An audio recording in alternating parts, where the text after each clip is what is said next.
rabbi shrah li sadri wa yassir li amri wahlul 'uqdatam min lisani yafqahu qawli. Amma ba'du. Ustadz-ustadzah yang dirahmati Allah, alhamdulillah di hari ini kita bisa berkumpul dalam keadaan sehat semuanya. Ada yang sakit nggak nih ya? Greges-greges. Keluarganya juga sehat semuanya ya Ustadzah? Bismillah, alhamdulillah. Dan di kesempatan kali ini izinkan kami berdua, saya Rita Fatmawati dan saya Lilis Yuniati. Insya Allah hari ini kita akan mendesimasi kegiatan kami ya di pendidikan guru penggerak selama 2 bulan ini ya. Selama 2 bulan ini insya Allah, 2 bulan sih 2 bulan lebih loh Us. 2 bulan lebih mau masuk ke 3 bulan insya Allah. Apa saja sih yang sudah kami pelajari dan insya Allah ini juga bisa dilaksanakan oleh kita semuanya di kelas masing-masing, di jenjang masing-masing. Insya Allah ini tidak terbatas khusus di kelas atas, khusus di kelas bawah, di SD kah, di TK kah, atau di SMA kah, itu sama begitu. Kita bisa melaksanakan dan mengimplementasikan ini semuanya di kegiatan-kegiatan kita di sekolah masing-masing. Baik, untuk mempersingkat waktu dan juga saya mengajak teman-teman semuanya untuk mengikuti juga program guru penggerak yang luar biasa, pokoknya luar biasa deh.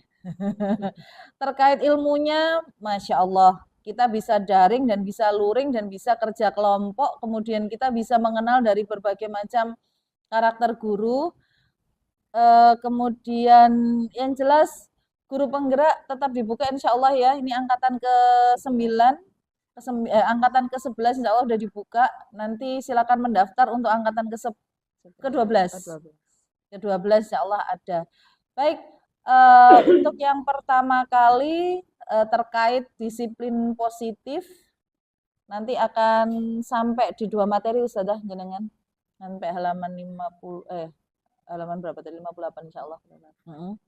Jadi bisa disampaikan kepada teman-teman terkait disiplin positif itu apa, budaya positif itu apa, seperti itu. Dipersilakan Bu Lilis Zuniati, Ustadzah Nia tepatnya. Yuk, silakan. Terima kasih Ustadzah Rita. Pertama-tama kita sudah kenal semua ya Ustadzah. Terima kasih karena sudah menghadiri undangan yang mungkin dianggap terlalu mendadak ya. Mohon maaf sebelumnya. Dan terima kasih banyak karena sudah datang. Nah, di sini saya akan menyampaikan tentang disiplin positif.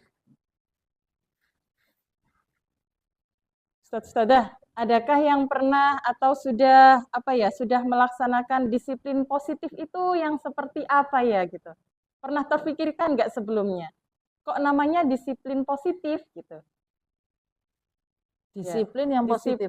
Disiplin yang positif. Disiplin itu apa ya gitu? Tidak terlambat. Oke. Kata-kata disiplin itu kira-kira baik atau buruk gitu? Baik ya. Oke, disiplin positif itu yang baik. Nah, disiplin positif itu kalau kita biasanya mengenal kesepakatan kelas. Nah, itu salah satu bentuk dari disiplin positif atau keyakinan kelas biasanya. Nah, kesepakatan kelas itu apa sih? Kita pernah melakukan sebenarnya atau mungkin beda namanya aja seperti itu. Nah, kita bisa ada luring, ada daring gitu ya Ustadzah. Mungkin yang luring itu kita dulu yang sekarang luring ya. Sekarang. Kalau dulu daring yang mungkin COVID itu ya Ustadzah. Nah, di sini kesepakatan kelas yang pertama mungkin ketika luring adalah hadir tepat waktu. Kemudian tidak meninggalkan kelas selama sesi berlangsung. Tidak membuka dan menyalakan laptop atau HP selama kegiatan berlangsung. Berpartisipasi aktif dalam diskusi. Nah, kita diskusi ya Ustadzah. Jadi tidak hanya dari saya, tapi nanti saya juga akan dapat dari jenengan. Kita saling diskusi. Kemudian menghargai pendapat peserta lain, semua pendapat dan pertanyaan berharga. Bertanya atau memberikan pendapat dengan tertib. Itu tata kesepakatan kelas kita. Kalau daring, hampir sama. Hadir tepat waktu, menyalakan kamera atau audio selama diskusi, kemudian partisipasi aktif dalam diskusi, menghargai pendapat peserta lain, bertanya dan memberikan pendapat dengan tertib. Ini kalau kita melakukan daring pada umumnya ya. Pernah melakukan Zoom ya Ustadz Ustadzah ya? Saya yakin semuanya juga pernah melakukan. Nah, tata tertibnya kan pasti hampir sama seperti itu. Nah, lanjut terus mulai dari diri. Bikinnya bentar. Iya. Oke, sebelum ke materi, mungkin panjenengan semuanya pernah mengalami atau menindaklanjuti penerapan disiplin. Pernah ya Ustazah, kalau misalnya kita di kelas sebagai wali kelas gitu, mendapati anak kita terlambat. Pernah ya Ustazah ya? Pernah. Kemudian apa yang dilakukan Ustazah Aminah kalau ada anaknya yang terlambat? Jewer, bukan? Ditanya dulu. Oke. Ditanya kenapa bisa terlambat berangkat sekolah. Oke. Setelah itu, Us? Setelah itu kita nasihati. Jadi kalau semisal jawabannya itu biasanya gini, setelah sholat subuh tidur lagi sehingga telah cukup dan tentunya kerja. Jadi kalau seperti itu besok tidak usah diulangi lagi ya. Setelah itu dihukum nggak, Us? Tidak ya. Kalau semisal kan kita lihat kalau masih berulang lagi berarti nanti kita juga akan ada hukuman, konsekuensi logis. Biasanya diapakan Ustazah konsekuensi logis itu? Ya biasanya kita suruh hafalan. Oh, hafalan. Oke. Ustazah Aminah hafalan terlambat ditanyai hafalan. Oke. Lainnya mungkin Ustazah Ipa. Oh, Ustazah Kevin. Ustazah Kevin, monggo Us. Iya.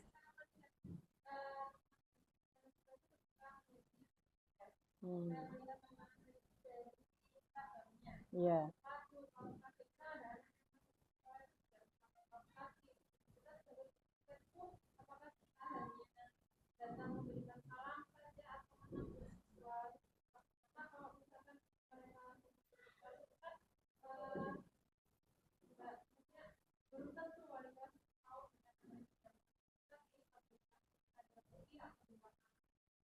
Kelengkapan seragam Ustazah. Berarti beliau melihat kelengkapan seragam. Kalau nemukan anak yang ternyata nggak seragamnya nggak lengkap, diapain Us?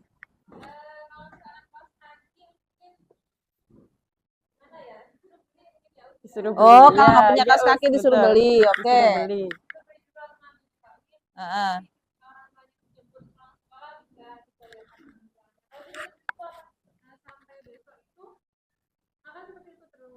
Dilalaikan tentang kaos kaki itu. Ketika berangkat sekolah itu mereka sudah tidak memakai kaos kaki, nyantai sekali. Santai bingit. Oke. Satu lagi ya Us ya? Ya, boleh Us. Siapa tadi? Ustazah Erna. Kalau kedisiplinan di kelas itu kalau mungkin terlambat ada gitu ya, sama perlakuannya dengan Ustazah Aminah. Cuman yang sering juga adalah kelengkapan buku pelajaran. Nah, itu kadang sering terlupa, tertinggal dan sebagainya. Karena kesepakatan kelas saya kemarin itu kalau terlambat itu perlakuannya adalah membantu teman yang piket hari itu. Jadi misalkan dia dapat jatah piket seminggu sekali ya, berarti kalau dia nggak bawa berarti 2 kali karena membantu temannya yang piket. Oke, luar biasa. Konsekuensi logisnya adalah membantu teman piket di hari apian. Itu. Ya. Oke, ya. Monggo Ustazah. Sudah.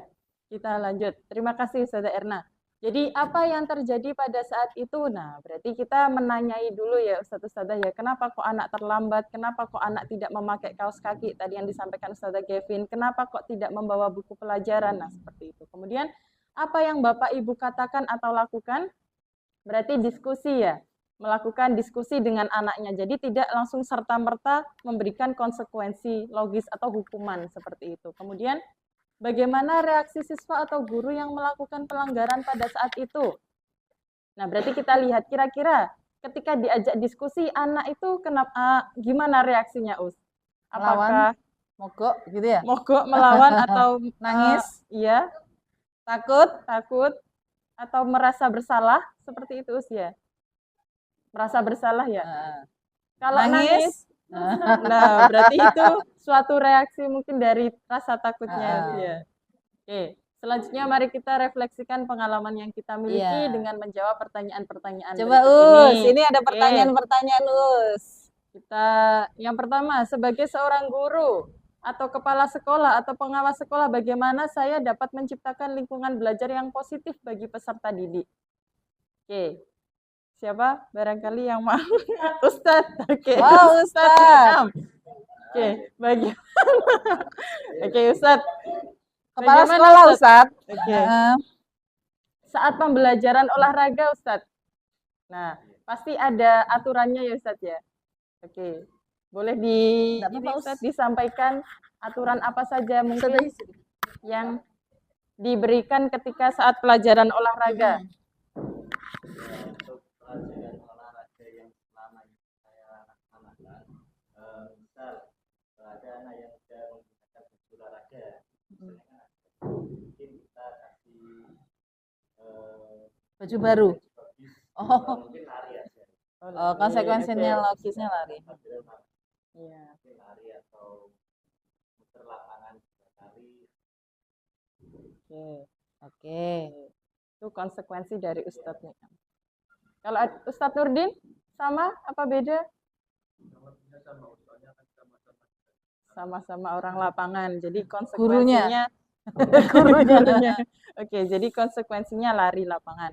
Langsung eksplorasi. Oke, kita lanjut ke eksplorasi. Sebelum menelaah materi pada sesi ini, marilah kita melakukan sebuah permainan. Cobalah buka. Peserta A bertugas mengepalkan salah satu tangan seolah sedang menyimpan sesuatu yang sangat Berarti langsung di belakangnya gini ya, sama belakangnya ya. Ini permainan ya, Us, ya. Permainan. Dua-dua ya. Oke, Oh, sama pas belakangnya. ini Apa hadap ke belakang?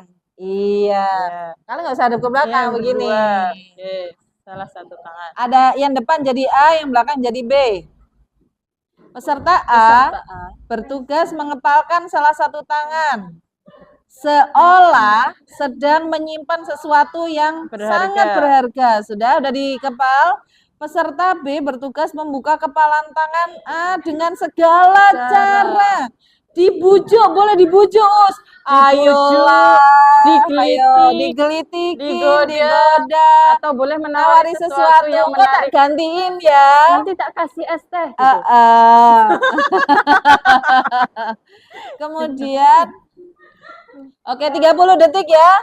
30 detik dari 30 detik. Sekarang. Ayo. Buka ya.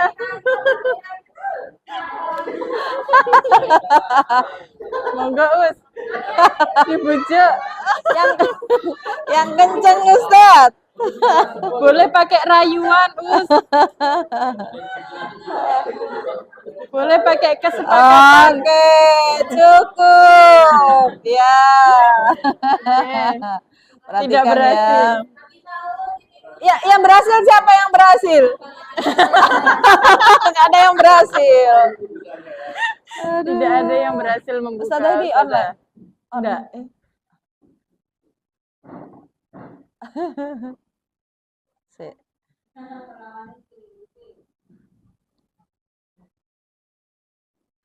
Iya. Tadi ngomongnya gimana Ustadz sama sebelahnya? Dibujuk apa aja? Oh belum, ditakut-takuti. Ditakut-takuti gimana? Dikepal.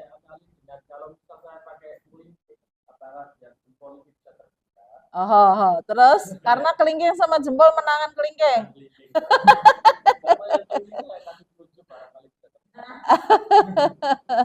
Oke, ya udah sana nanti aja Ustazah. Baik, itu akal-akalannya begitu ya. Kalau Ustazah, jenengan gimana Ustazah Nisa? Ditarik-tarik nggak bisa, kuat berarti ya. Kira-kira kenapa ya kok nggak mau?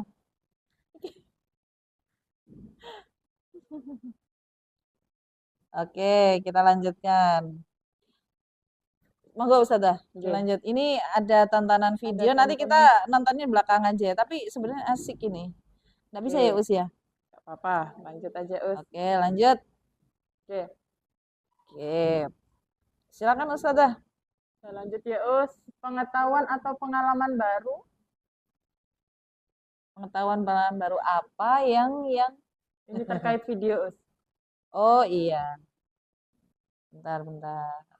Artinya tak bawa laptopku. Tak carikan. Nggak usah. Lanjut aja.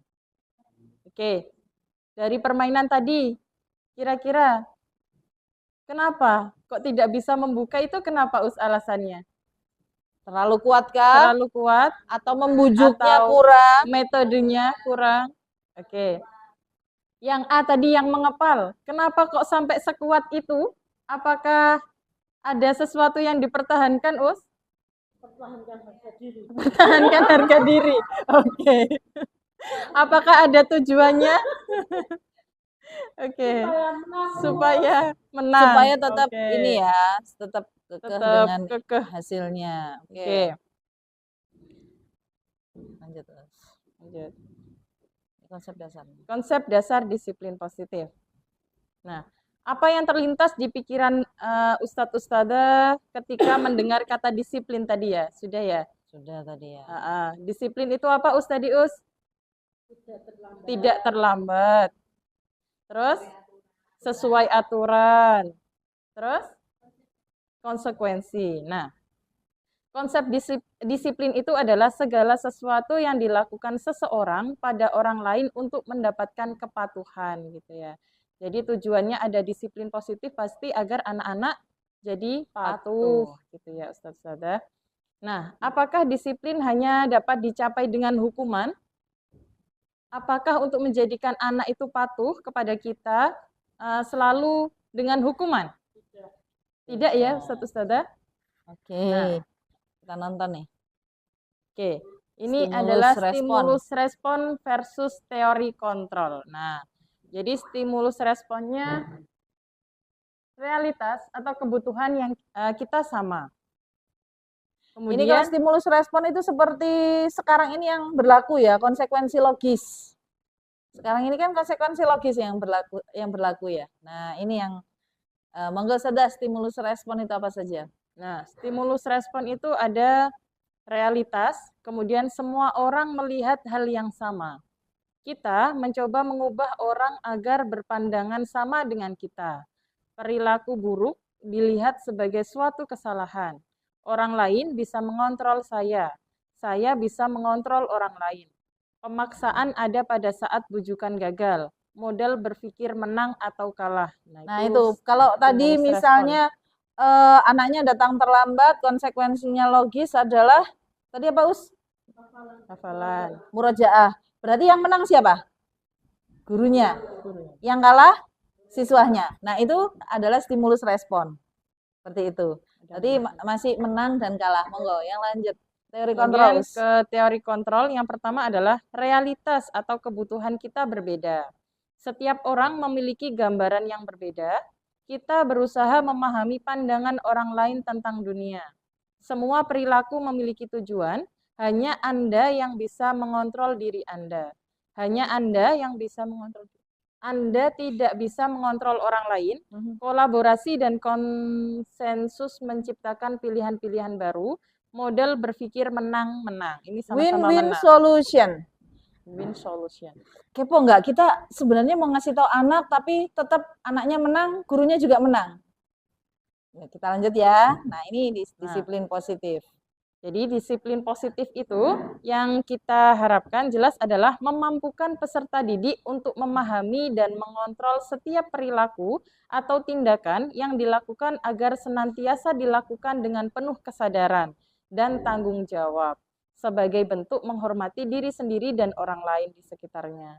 Kemudian sebagai pendidik, tujuan kita adalah menciptakan anak-anak yang memiliki disiplin sehingga mereka bisa berperilaku dengan mengacu pada nilai-nilai kebijakan yang telah kita terapkan gitu ya. Jadi apakah hubungan disiplin positif dengan pelaksanaan pembelajaran yang berpihak pada murid? Nah, jadi disiplin positif itu juga disesuaikan dengan profil pelajar Pancasila ya Ustadz Ustadzah, yang mana yang pertama adalah beriman, bertakwa, berakhlak mulia, kemudian mandiri, bernalar kritis, berkebinekaan global, bergotong royong dan kreatif. Nah, jadi agar sekolah ini juga aman, nyaman dan menyenangkan bagi anak-anak gitu ya. Kemudian, apa saja yang Bapak Ibu ketahui tentang nilai-nilai kebijakan universal? Kebajikan universal itu apa? Kebajikan Ada yang tahu universal. kebajikan universal? Kebaikan secara universal, bukan secara P3, profil pelajar Pancasila, tapi secara universal. Menyeluruh apa? Contohnya apa? Peduli, Peduli. kerjasama. Kerjasama. Nah, ini contoh-contohnya di sini ya. Ya, nilai-nilai Ada kebajikan universal. peduli, Ada datang dari suara hati, kontrol diri, rasa hormat, kebaikan, toleransi. dan keadilan. Ini nilai-nilai kebajikan universal. Nah, manakah nilai kebajikan yang paling menarik bagi Bapak Ibu? Adakah persamaan atau perbedaan nilai tersebut dengan nilai prinsip yang ada di sekolah Bapak Ibu? Nah, dari kebijakan-kebijakan yang di atas ini, kira-kira yang paling menarik bagi Yang Ustadz-Ustadzah paling itu asik yang mana? Ustadz, yang mana Yang Ustadz? paling Yang- rasa hormat. Rasa hormat. Oke, Ustadzah Pak? Aminah rasa hormat. Yang mana, Pak? Empati. Empati. Kontrol Mengontrol diri. diri. Kebaikan. Nah, itu jadi nilai-nilai universal itu tadi yang dipilih ya. Apakah nilai-nilai tadi sudah sesuai dengan sekolah kita? Sudah. Kebaikan, empati, sudah ya usia. Nah, nanti hari ini kita juga akan mempelajari tentang 3 teori ini tadi ya. Motivasi, hukuman, restitusi. Mungkin sudah dengar ya terkait ini. Motivasi, hukuman, dan restitusi. Nah, 3 motivasi. Untuk menghindari ketidaknyamanan atau hukuman. Untuk mendapatkan imbalan atau penghargaan. Untuk menjadi orang yang mereka inginkan dan menghargai diri sendiri dengan nilai-nilai yang mereka percaya. Nah, kira-kira motivasi diri. Motivasi untuk melaksanakan disiplin positif gitu ya. Jadi dia tidak dipengaruhi oleh orang lain, muncul dari dalam dirinya sendiri. Contohnya gini, nggak usah dihukum, tapi anak tahu kesalahannya. Nggak usah dipengaruhi dengan hadiah, tapi anak paham dengan masalahnya. Jadi kalau selama ini kita ngasih anak-anak itu supaya masuk kelas dengan tertib, makan dengan tertib, apakah selalu dikasih hadiah begitu terus mereka baru tertib? Nah, kalau dikasih hadiah mereka baru tertib, berarti itu masih mengharapkan penghargaan. Nah, dari ketiga motivasi tadi, manakah yang paling banyak mendasari perilaku murid-murid kita saat ini, Ustadz-Ustadzah? Jadi, kira-kira dari 3 motivasi ini, ya, yang mendasari anak-anak kita itu masih yang mana ya? Apakah masih yang pertama untuk menghindari ketidaknyamanan atau hukuman? Oh, saya berangkat pagi biar tidak dihukum ustadzah gitu. Apakah masih yang pertama? Ataukah untuk mendapatkan imbalan atau penghargaan? Aku mau berangkat paling pagi biar dapat hadiah dari ustadz-ustadzah. Bintang. Oke. Kelas bawah biasanya masih ada bintang. Oke. Ataukah menginginkan murid yang untuk menjadi orang yang mereka inginkan atau menghargai diri sendiri dengan nilai-nilai yang mereka percaya. Jadi mereka itu setiap hari sudah berangkat pagi itu ya sudah karena dirinya bertanggung jawab pada diri sendiri, menjadi disiplin gitu ya, menghargai dirinya sendiri. Jadi tidak mengharapkan imbalan ataupun hukuman dari ustadz-ustadzahnya. Kalau mungkin di kelas bawah masih seperti itu kan proses ya, karena kita akan menuai hasilnya nanti di kelas 6. Oke. Nah, ini Ustadz-Ustadzah terkait hukuman, konsekuensi, dan restitusi. Bisa diperhatikan. Ada identitas gagal di sebelah kiri, ada identitas sukses. Kalau identitas gagal itu akan berupa, teknisnya berupa hukuman. Murid, kalau kita punya korban si murid, kan win and lose ya, yang lose adalah murid kalau di hukuman. Korban mendapatkan keadilan, murid akan sakit hati. Pernah nggak sih mendapatkan korban-korban sakit hati murid kita? Sekedar cerita, ada salah satu siswa dari sebuah sekolah ya. Dulu, sekarang sudah bekerja, dan setelah ditanya, waktu itu ada parenting, mamanya pulang, tanya, Mbak-mbak, ada nggak ustadzah yang menurut kamu masih tetap kamu ingat?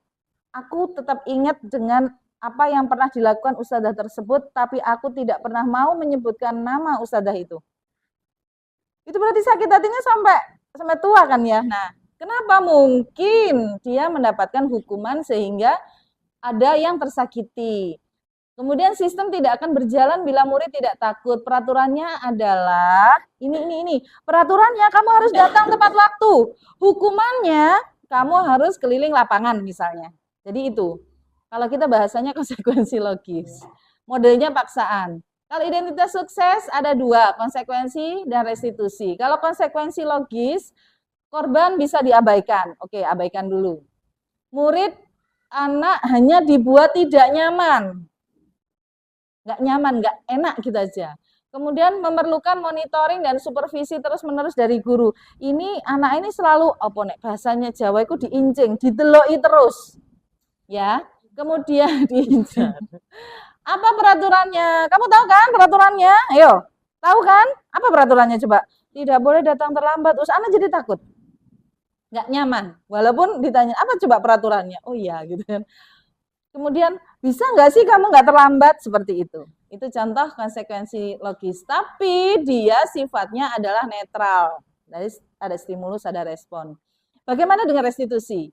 Restitusi, korban mendapatkan ganti, dia merasa bersalah dengan yang dilakukan, tapi dia mendapatkan ganti, maksudnya mendapatkan ganti itu dia tahu, dan dia akan melakukan hal yang berbeda dari kesalahan itu. Murid atau anak mendapatkan penguatan. Murid belajar bertanggung jawab untuk perilakunya. Apa kamu sudah yakin kamu mampu? Jadi kita tanyakan, bukan kita memaksa, modelnya bukan memaksa. Gimana? Ya besok saya tidak akan terlambat lagi. Yakin? Apa kamu yakin mampu? Terus caranya gimana kalau di rumah? Supaya kamu tidak datang terlambat di sekolah. Itu muncul dari dalam diri anak. Apa yang bisa kamu lakukan untuk memperbaiki masalah ini? Ditanya, dia yang jawab. Kalau gitu saya mau ini apa ya ya enaknya ya, dia akan memilih sendiri.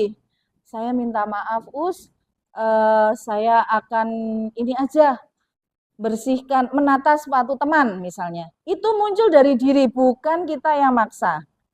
Lah terus peraturannya gimana? Sabar. Sabar. Nah ini hukuman atau konsekuensi. Ini nggak boleh ya, mungkin saat ini kita yang menyampaikan, someday suatu saat anak sendiri yang akan meminta. Ya sudah, saya akan mengganti, menghapus teman yang saya hilangkan. Itu tidak kita suruh tapi muncul sendiri. Contohnya itu ya. Ini. Saya akan merapikan sapu dan alat pel yang jatuh karena tersenggol saat berlari di jam pelajaran. Sebenarnya cara saja. Penghargaan itu bisa jadi sebuah bentuk dari hukuman. Gayanya penghargaan, tapi sebenarnya hukuman. Kita perhatikan. Punish by reward dihukum oleh penghargaan judulnya. Penghargaan kok sebenarnya punishment? Bagaimana bisa? Karena itu efektif untuk hanya jangka pendek saja. Aku mau makan di ruang makan dengan rapi, karena ustadzahku melototi aku, terus diworo-woro, hayo yang kelas 1 belum rapi, malu aku misalnya.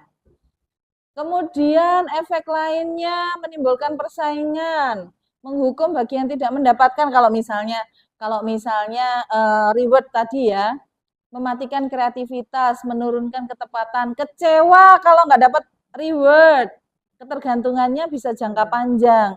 Terus dikasih hadiah gitu. Nah, sebaiknya reaksi kita kalau murid kita melakukan kesalahan apa? Nah, ini restitusi. Proses menciptakan kondisi bagi peserta didik untuk memperbaiki kesalahan yang telah mereka lakukan. Prosesnya, bukan kita langsung nembak dia. Kamu tahu kesalahanmu apa? Iya, terlambat misalnya. Oke, Menurut kamu, apakah perbuatan kamu baik? Tidak, Us. Kita hanya apa namanya itu ya? Memancing saja. Bertanya tapi memancing. Guru mengajak murid untuk berefleksi. Bahasanya mancing itu bahasa Indonesia juga adalah merefleksi. Merefleksi dulu kesalahan dia apa gitu ya. Kemudian memperbaiki diri sehingga dia bisa menghargai dirinya sendiri seperti itu. Lama prosesnya, lama Ustazah. Tapi ya ini mungkin karena kita baru mengawali, insya Allah lah ya. Nah, restitusi itu adalah bukan menebus kesalahan, tapi untuk belajar dari kesalahan. Ini kayaknya perlu juga buat kita kan ya, restitusi diri. Memperbaiki hubungan, tawaran, bukan paksaan. Menuntun untuk melihat ke dalam diri, mencari kebutuhan dasar, melakukan cara yang paling baik, fokus pada karakter, menguatkan. Yang difokuskan lagi adalah mencari solusi, mengembalikan murid yang berbuat salah pada kelompoknya. Artinya, kamu sudah salah, kamu sudah mengakui, dia sudah mampu untuk melakukan hal apa, baru dikembalikan ke khitohnya gitu ya bahasanya. Oke, itu cukup dari kami. Mungkin ada yang kita sharing ya, kita lebih banyak sharing kayaknya. Contoh apa sih yang bisa kita lakukan untuk restitusi begitu? Salah satu contoh mungkin ada kasus yang bisa kita sharing. Contoh tadi misalnya tidak pakai seragam atribut lengkap, Us. Kira-kira kalau restitusi itu kayak apa, Us? Kalau tadi penjelasannya dia tidak terpaksa. Nah, ini tadi bahan untuk menebus kesalahan, memperbaiki hubungan, tawaran. Kira-kira kalau anak itu nggak pakai seragam, apa yang dilakukan saat restitusi, Ustazah? Monggo. Ustazah Kevin. Tadi kan ini dicarikan, disuruh cari apa? Kaos kaki gitu ya. Itu kan tapi muncul idenya dari gurunya. Kalau sampai anak muncul sendiri, kira-kira pertanyaannya gimana, Ustazah?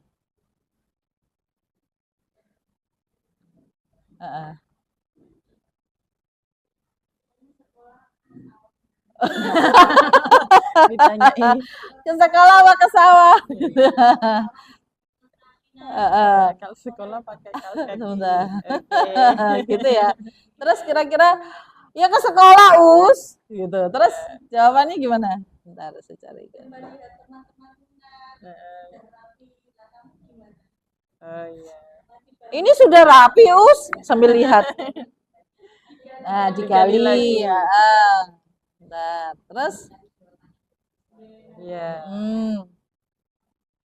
Berarti jawabannya itu langsung dari siswa ya.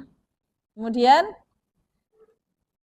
berarti gimana, Nak? Ini sudah sesuai dengan peraturan kelas enggak? Keyakinan kelasmu bagaimana? Kembalikan lagi ke situ, Ustazah.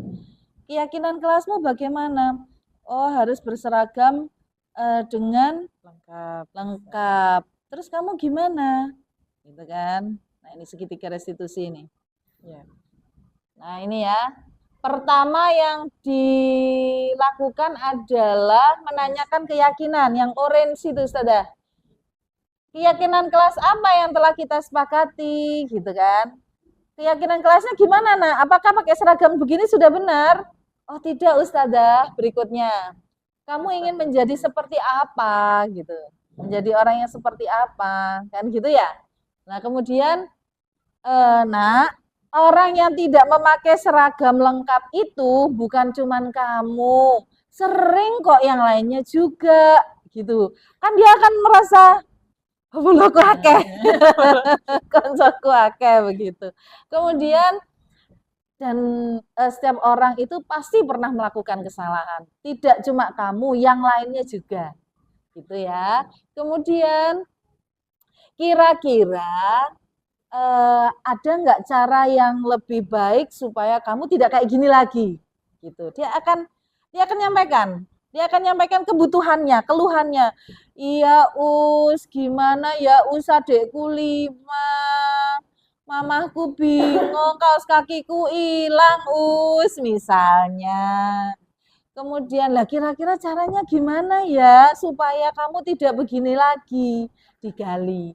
Kemudian kamu tentu punya alasan kenapa melakukan itu.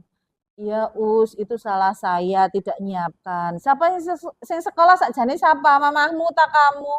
Ya saya, gitu kan misalnya. Dengan menggali dan mengkonfirmasi itu insya Allah kita akan mendapatkan ini, gitu ya. Coba sekarang kita coba deh. Yang jadi murid yang negatif itu, Ustadz, ayo.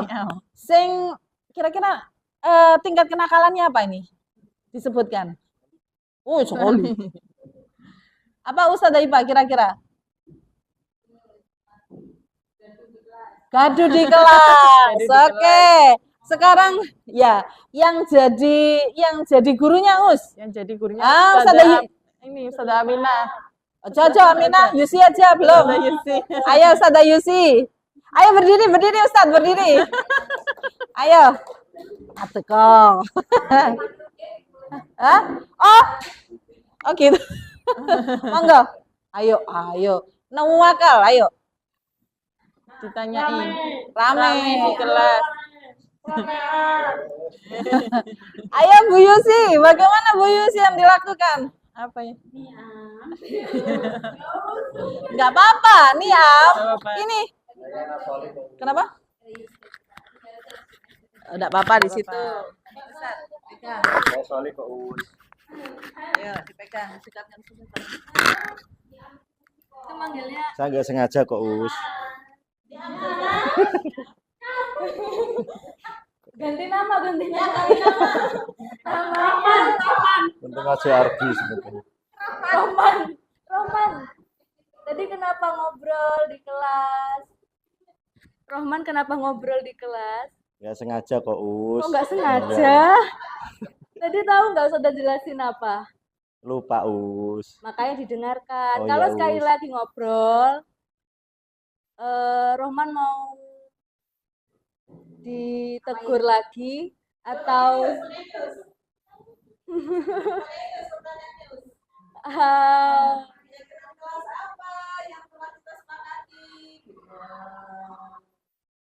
iya. Kesepakatannya gimana kalau ngobrol? Berdiri Us. Kesepakatannya iya. Kalau ya ramai berdiri katanya. Berarti kalau dihilangin nanti berdiri ya? Iya Us, tidak diulangi lagi Us. Nggih. Ya, terima kasih. Masya Allah. Baik. Ya, satu sada. Jadi memang perubahan dari mulai hukuman, konsekuensi logis sampai restitusi itu tidak bisa berjalan 1-2 tahun. Konsekuensi logis itu sejak ada BLP berarti sejak zamannya Ustazah Siska tahun berapa itu ya? 2000 berapa itu? Jangan sudah di sini belum sih? Belum. Jadi lama, konsekuensi logis itu kita melaksanakannya lama dan mungkin saat ini juga masih tetap dilaksanakan. Sama dengan restitusi juga seperti itu, bakalan lama. Tetapi percayalah, sekarang kita belum mengunduh hasilnya. Suatu saat mereka akan besar dan itu unduhan-unduhan kita sebenarnya. Begitu nggak Ustazah? Mungkin ada pertanyaan lagi? Ya silakan diskusi.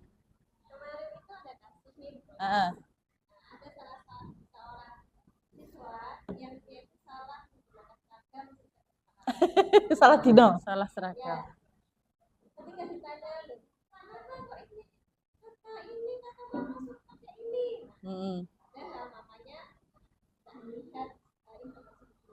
Oh gitu. Memang ada pengumuman kalau berbeda. Tidak baca.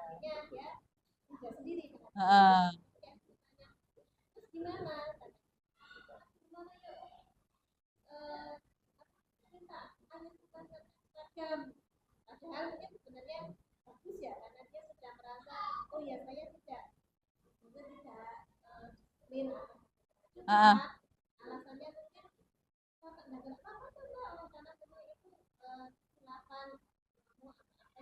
Mm-mm. Sudah. Mm-mm. Berarti bisa jadi dia cara efektif karena dia merasa malu. Mm-mm.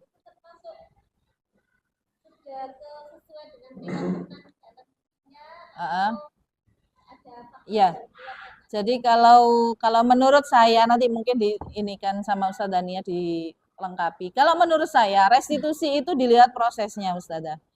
Proses guru dalam merefleksikan siswa, dia flashback kenapa kok sampai terjadi seperti ini. Nah, proses ini yang kita namakan restitusi. Adapun nanti hasilnya dia merasa malu karena tidak pakai seragam dan lain sebagainya, itu adalah hasil dari proses itu. Kan ada macam-macam ya, yang jelas bagaimana kita mengarahkan mereka untuk menyadari kesalahannya. Walaupun tidak sepenuhnya mereka salah ya, karena orang tuanya yang lupa tali dino itu tadi. Itu mungkin Ustazah Nia menambahkan. Yang namanya segitiga restitusi itu kan suatu proses diskusi antara guru sama muridnya untuk hasilnya itu murid punya inisiatif bagaimana yang harus dilakukan itu tadi kan Usiana. Kalau misalnya murid itu sudah punya rasa, oh aku malu ketika berbeda dengan teman-teman dan dia punya inisiatif juga, saya harus minta ustadzah untuk bilang ke orang tua untuk diantarkan ganti gitu ya. Berarti kan sudah tertanam dalam dirinya bahwa sebenarnya anak ini sudah mentaati peraturan. Cuma dukungan dari keluarga mungkin ya usia yang kurang gitu ya. Nah, jadi mungkin sikap kita juga harusnya, mau membiasakan gak apa-apa nak, gak usah seragaman, kasihan orang tuamu gitu ya. Itu apakah untuk melunakkan yang sudah kita buat sendiri, peraturan yang sudah dibuat. Nah, itu jadi mungkin kalau misalnya ada gitu ya usia kita tetap berpatokan pada yang sudah menjadi peraturan kita gitu ya. Biar anak juga paham bahwa oh iya salah dan aku harus mentaati peraturan gitu. Iya.